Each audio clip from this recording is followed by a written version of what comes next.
Kapag naririnig mo ba yung dry skin, iniisip mo, hindi ako yan kasi oily skin ako. Or baka naman you're thinking, madali lang yan, I'll just put moisturizer on. In a country like the Philippines, where it's hot and humid and the weather is sometimes unpredictable, dry skin is often missed or treated the wrong way. So in this video, pag-uusapan natin what's really happening to your skin. Bakit siya dry, tight, and flaky? And bakit hindi enough yung moisturizer lang na mindset? Let's go!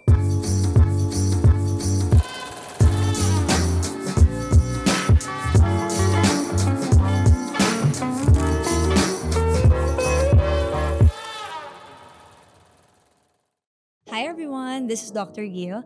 Welcome back to my YouTube channel. Whether it's about dermatology or sharing a piece of my personal world, I'm here to bring authenticity and knowledge straight to you. So in this video, we're gonna talk all about dry skin. And hindi lang yung, dry yung skin ko, lalagyan ko ng moisturizer. We are going to do a deep dive. Because having dry skin, like my skin, is actually something that is often ignored, yet often overtreated. So let's start by defining what dry skin really is. Ito, true story. Marami pa rin nalilito sa inyo kung ano yung difference ng dry skin and dehydrated skin.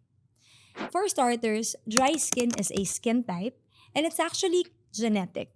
You are born with oil glands that don't produce enough oil, thereby giving you dry skin.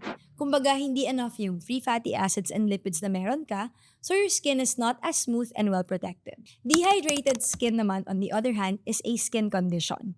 Hindi ibig sabihin porke oily skin ka, hindi ka na pwede maging dehydrated. Because it's about the water content in your skin and not the oil. And marami sa atin nagkakamali pa rin dito. Akala nila dry skin, dehydrated skin pala. So they end up just putting any type of cream or moisturizer. When in fact, you're better off applying the 3 types of moisturizers in your skin.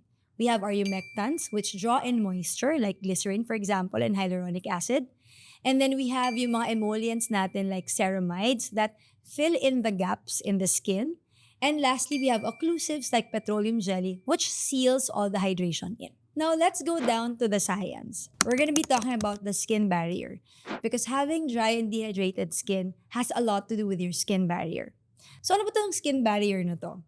Imagine niyo yung balat nyo as a wall. Yung parang brick and mortar or in easier terms to understand, hollow blocks and semento. Di ba pag maganda yung wall mo at pulidong-pulido siya, sa bawat gitna ng hollow blocks, meron siyang semento. This is what normal skin looks like.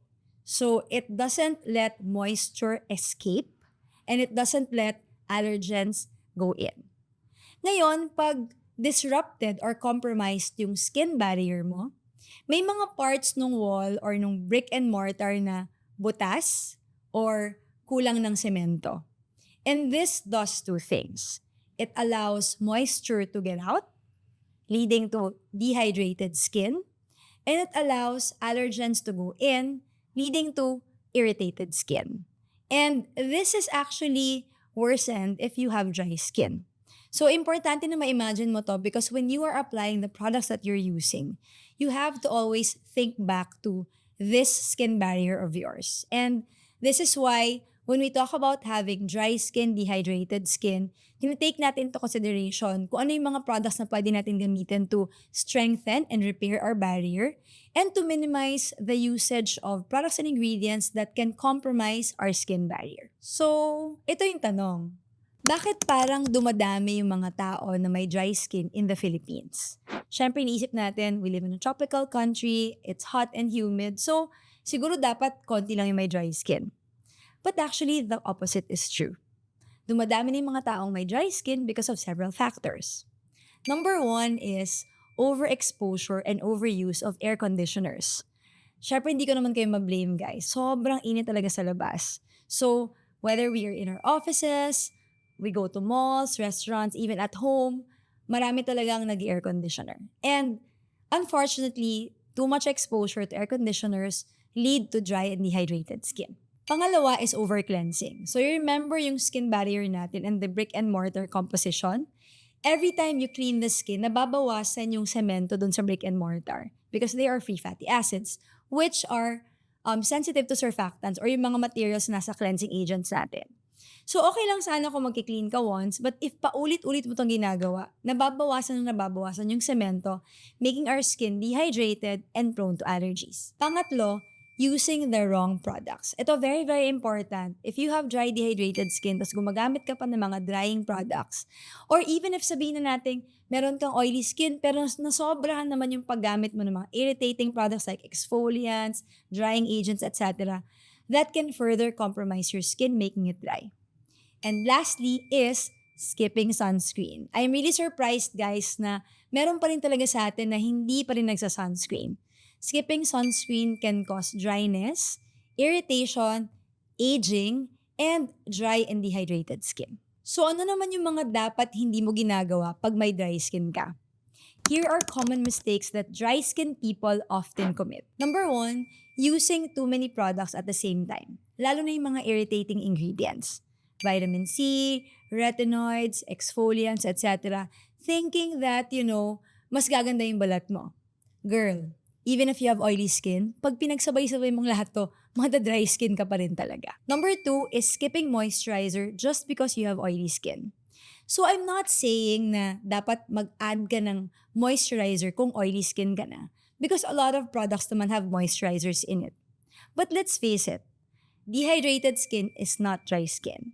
So kung feeling mo na dehydrated skin ka, maybe opt for a moisturizer that's lightweight, non-greasy, or water-based. And ito pa, number 3, thinking that petroleum jelly is enough.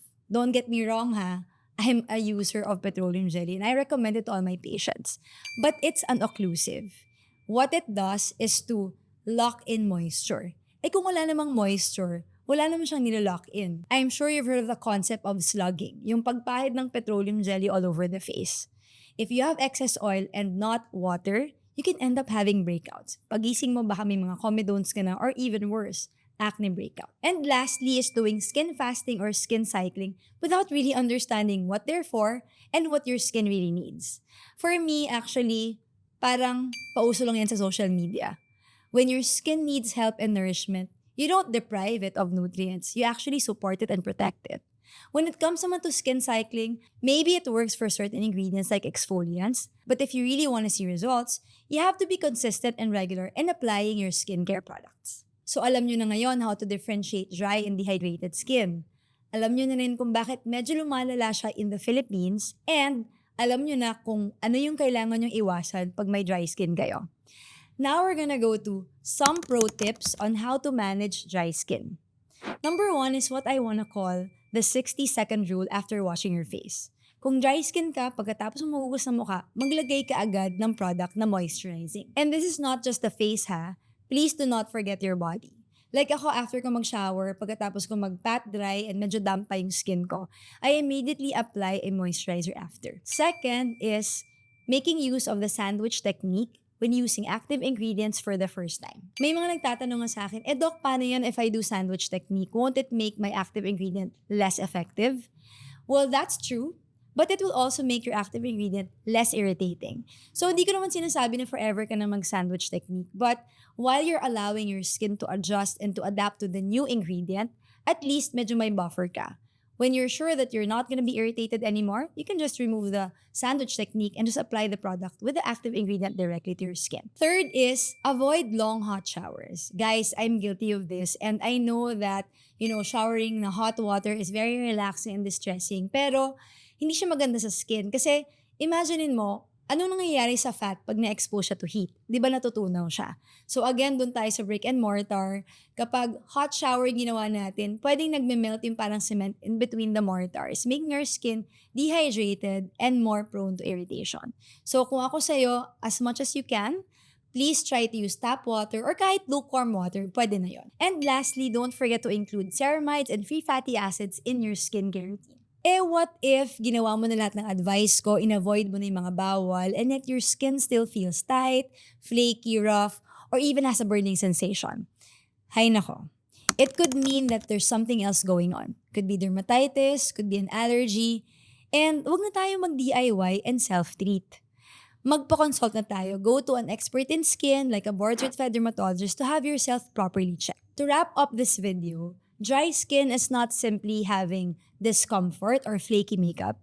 It could actually mean that your skin barrier is disrupted. And guys, pag hindi nyo to in-address at pinabayaan nyo to, it can actually accelerate your aging and can potentially lead to more skin conditions down the line. So please, review your habits, check your products, and stop overdoing it. What dry skin really needs is your support, your patience, and smart choices. And of course, if you like this video or if you know someone with dry skin who badly needs help, please don't forget to tag them.